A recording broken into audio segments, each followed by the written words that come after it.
How you doing? My name is Larry Machado. I'm with the Sandwich Fire Department. I'm a lieutenant here in town, and I'm here to start a segment with Sandwich Community Television on your fire department here in Sandwich. Over the next couple of years, I'm hoping, we're going to take you through a monthly show where we're going to introduce you to different members of the department. We're going to show you the apparatus that we have. We're going to tell you about some trainings we have coming up, and hopefully get you to be interested a little bit more in your fire department and learn more about it. Today I have a guest. My guest today is Chief Carrico.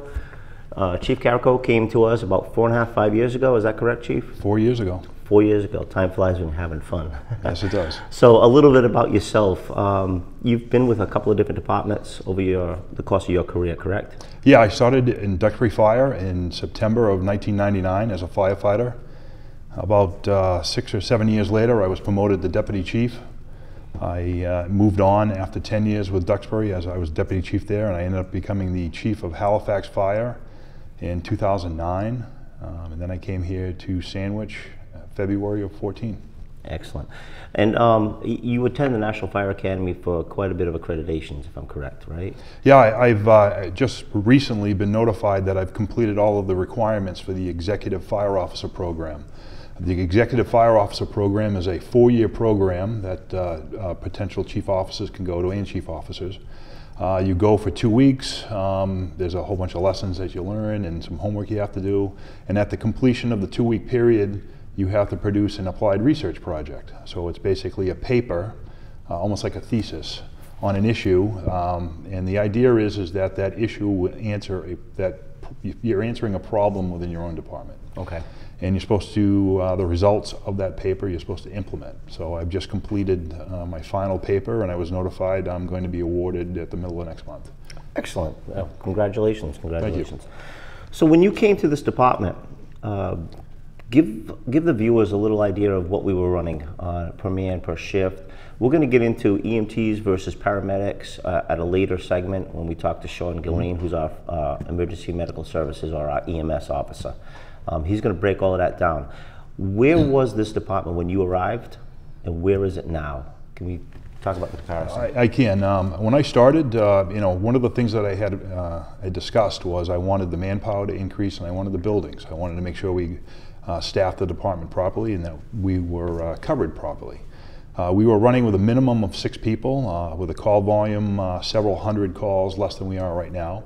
So what that means is there were 6 people on duty, 3 operating out of Station 1 and 3 out of Station 3. So basically the north and south ends of town were covered. And this is woefully inadequate in my eyes. There were many times where you would have nobody because everybody would be out working or at the hospitals, and there was no one in the station to respond to any calls. So it was definitely a safety issue.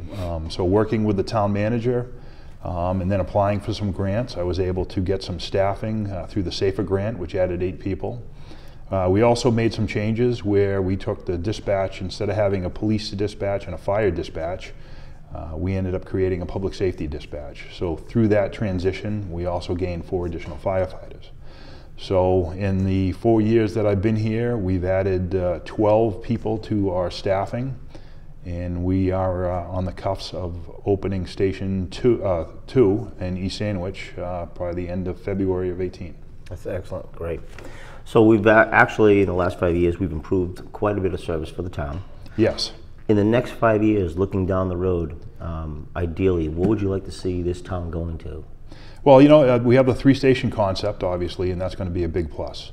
Eventually, further down the road, as the call volume increases, we have to start thinking of doing, staffing those stations on recall. Because right now, the plan is we're only going to be staffing Station 1 and 3 for recall. And it's a money issue. I need probably $300,000 additional in overtime to make that happen.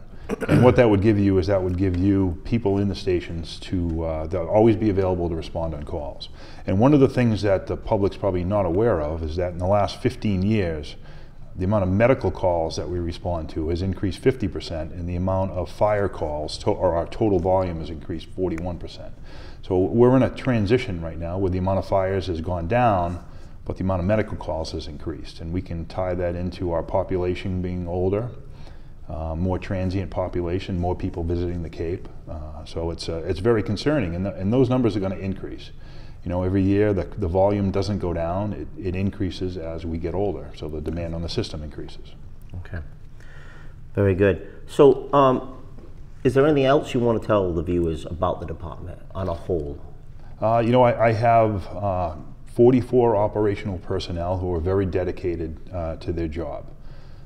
They try very hard to make sure that the service, and every time that we contact the people of Sandwich and the visitors, that they have the best experience possible.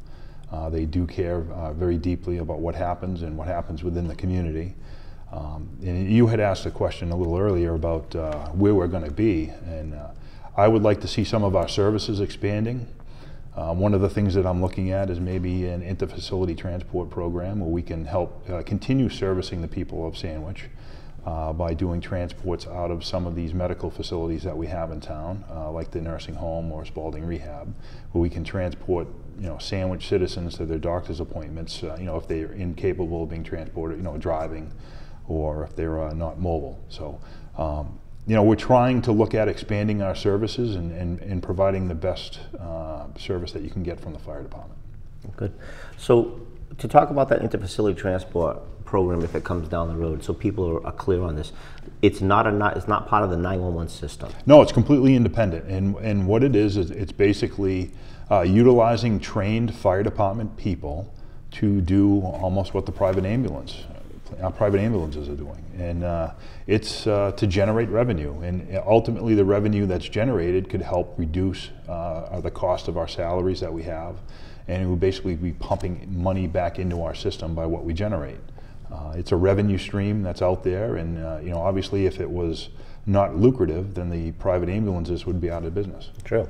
So basically we've got a lot of money out there floating around that's going out to private ambulances to do exactly what we could do, as long as it's not part of the 911 system, and it's not going to tax the 911 system. So that's completely separate. So that's a great source of revenue. Yeah, and one of the things you have to think about is that if we have an ambulance on the road that's returning from a private transport, then that's one more vehicle that we have that's ready to respond.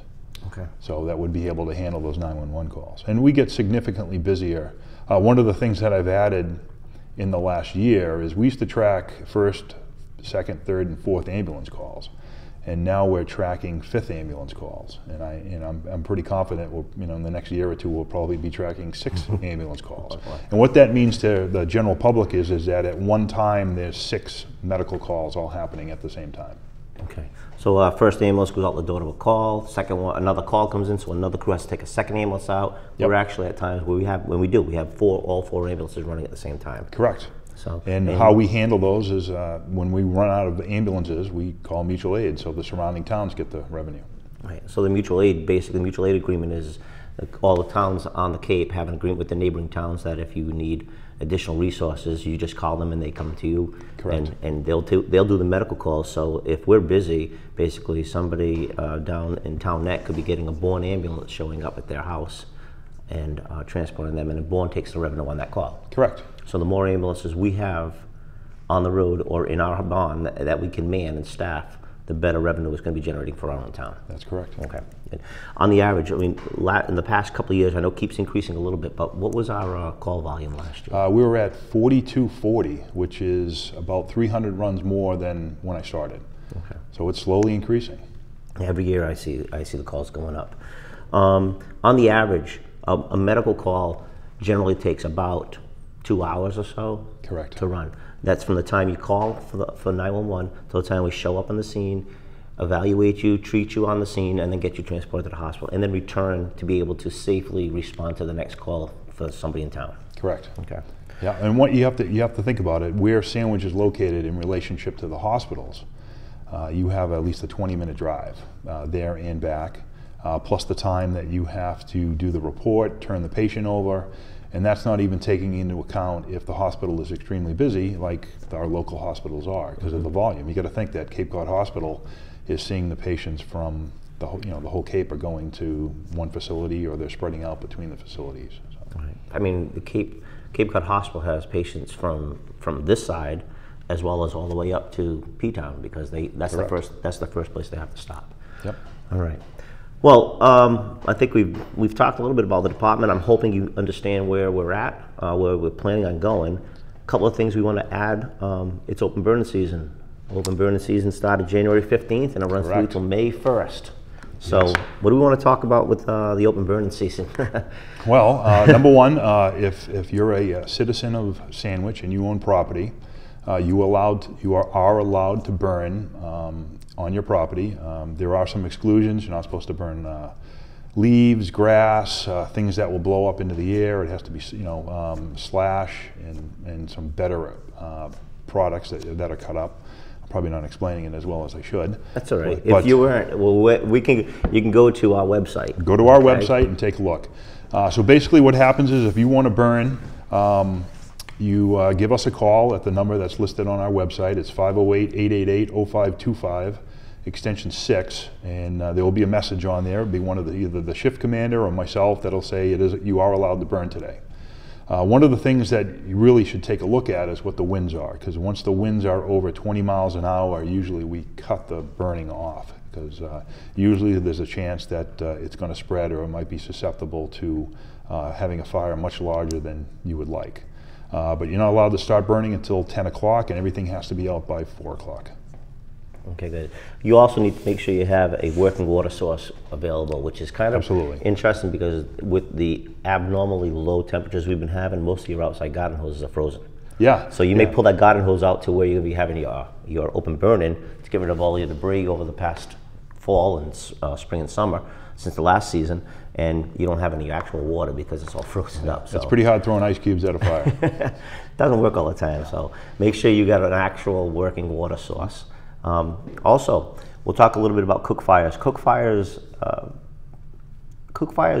are allowed in the Commonwealth of Massachusetts. Within the fire code, if you are over 18 years of age, you can have the cook fire for the purpose of cooking food.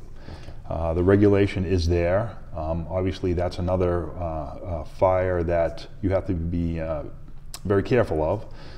If you're going to have a cook fire, it shouldn't be anything wider than 3 feet. The flame height shouldn't be anything higher than 2 feet. And as soon as you're done with your cook fire, it should be extinguished.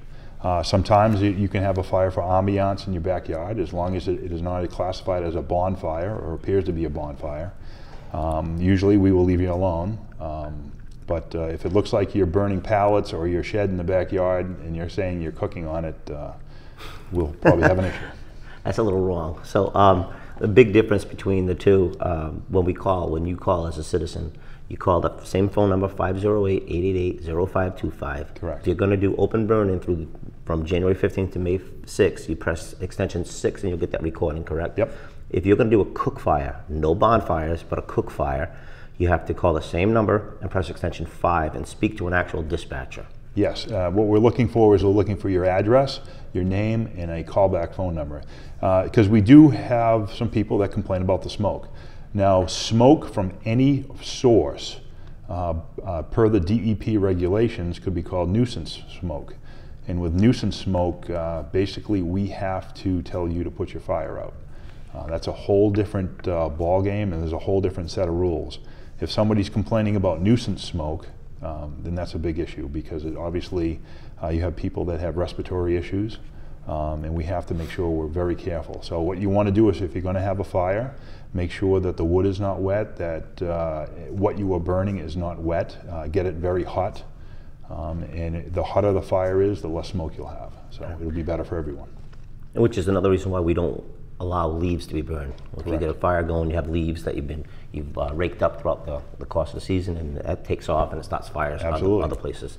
So you can have nuisance smoke with anything, with the cook fire permits, whether you have a permit or not, as well as the open burning through that season. And if we get the complaints, we have to, we're not, even though you have the permit to burn, we have to shut it down if we're getting a nuisance complaint. Exactly. So the best bet is give us a call if you're looking for a cook fire, whether it's for ambiance in the backyard, or you're actually cooking your fish that you pulled out of the river or something. So you can throw that up there. I found that when I came here from off Cape, it was they don't allow you to burn anywhere off Cape. This is the only place that I've actually found that they actually allow you to do cook fires and such. So it's kind of interesting. So I think that's all we have on those two, cook fires and our open burning. And don't forget, check out the sandwichfiredepartment.com, sandwichfire.com webpage. You can get all the information off the webpage. You can print out the form that gives you all your rules and regulations on that. Before we get in and close up here with a couple of helpful tips for the winter, is there anything else you want to add? Yeah, absolutely. For tips for the winter, definitely. Heat sources. If you have like an electric heater, or if you use supplemental heating, make sure that you're not within 3 feet of the something that's combustible. Make sure the batteries in your smoke detector are current. CO detectors are current. When do we change our batteries for smoke detectors and CO detectors? When you change the clocks. Change the clocks, So, absolutely. okay. And if you have any questions about fire prevention, by all means, give us a call. My fire prevention officer, Sean Miller, will be more than happy to answer your questions, as would any one of the officers that we have. And sometimes it's people just don't know, and they want a little guidance. So exactly. We are here to answer questions also. So by all means, please call. If there's one thing I've learned through my career, and I started in '85, I think about you about the same time, maybe a little earlier. I think you're a little older than me. But the one thing I did realize is that as the fire department, we get called for everything. You name it, we get called for, I had a raccoon stuck in my fireplace. Yep. I've gotten calls for half my roof blew off. What do? I can't stop my water from running. I can't close my refrigerator. Stands out in my mind of a person that had something fall behind the bottom drawer, and they couldn't close the door, and we ended up having to disassemble it, put it back together, and help them out. And we'll do that. That we're all about rapport. We don't have any problems going out and helping the public. No. That's what we do. That's part of our job. The last one that I really remember was extremely funny. Was somebody was locked inside their car. Yeah. They couldn't get out. It was a power lock. I think that was an episode of Family Guy. It was. It was close. So a couple more tips. When you're going out in the wintertime, you're going to have to shovel your driveway or go to the mailbox, just a quick trip to the mailbox. If it's not attached to the house, it's out by the road. Please make sure you bring a cell phone or a cordless phone with you. We have had patients in town who have fallen at 11 o'clock in the morning when they go out there, and unfortunately it's not a very busy street. They can't get up, they've broken a leg, broken a hip, or they just can't get up, they're hurt, and they have nobody to call until somebody drives by, and we've had cases where it's been 4 hours later. You get hypothermic, and that's not a good thing. Also clearing the vents of any snow drifts. Luckily, knock on wood, we haven't had many storms this year, but we get those big storms, nor'easters come in, they blow up the snow up against the house and block the vents. And that kind of backfills your CO back into the house, and we have problems. Yep. So speaking of CO detector should be on every floor of the house. Make sure you have a CO detector, even if it's a plug-in one, on every floor of the house. Within 10 feet of a bedroom door, so you can hear it. There you go. Yep. I have one thing for winter safety. From the fire department's perspective, the only safe ice to skate on is at the arenas. That's right. Gallo Arena or down in Hyannis at the community center. So if you call up and say, where can we skate, that's where we're going to tell you to go. Yeah, it's not being, we're not trying to be flip about it, but it's about liability. The ponds that we have, some of them can be 8, 10, 12 inches thick, and 15 feet away, it's 1.5 inches, 2 inches because of the current going through. Exactly. So we're not going to take that chance, and but by all means, if something happens, you get a dog that goes out on the ice, it's another thing, and the animal goes out on the ice, don't go out after them, call us. Yep, we will take care of it. We have the equipment to go out there, so if we do fall through the ice, it's still safe, okay? You can look us up on, as I said, our website, sandwichfire.com. You can check us out on Facebook at Sandwich Fire on Facebook. We also have a Twitter account at SandwichFD. Correct. All right. If you have any questions, you can email the chief at wcarrico@townofsandwich.net, and that is wcarrico townofsandwich.net. Email myself, lmachado@townofsandwich.net, LMACHADO @townofsandwich.net.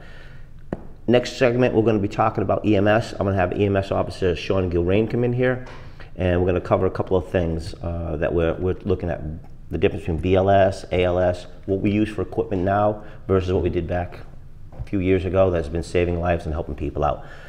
If you have any questions, please email me, and we'll try to answer those questions before the next segment. Okay? All right, thank you. Thanks for coming, Chief. All righty. See you next time.